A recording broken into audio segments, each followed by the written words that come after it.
Менің бар арманым бір агрессивный қазіргі бір 19-20 жасар баланың амын шығарып ұрғым келеді. Сондай баланы разноразға шақырғым келеді. Тура сол қазіргі заманның телефондардың, қазіргі заманның өзінің балдарының арасында бейді жаңа жүрген бір агрессивный баланы шақырып, кеңес одағында туылған 34 жасар Мұрат екеуін разно-раз төбелес. Қатын ғой, бірақ төбелеспейді ғой, бірақ.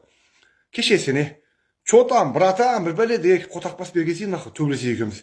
Сен пиздессің ғой, нахуй, разно, давай, екеуің өндеші, екеуің. Маған, қойсын, сен арсыз кетесің маған. Үшеу. Бипан.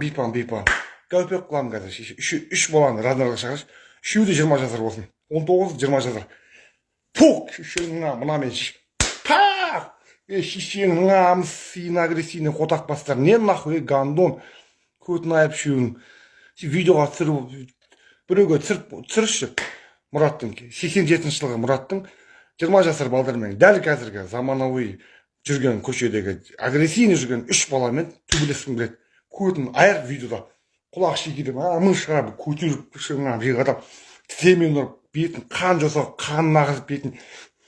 Шыңғам, әке-шесіне видеомен сырып, малдар нахуй. Сука, бля, мама, сенің агрессивный балдарың, мама, жастарың, мені қол қойғаным бар. Көрдің ба видеода дәлдеп бердің ба нахуй деп.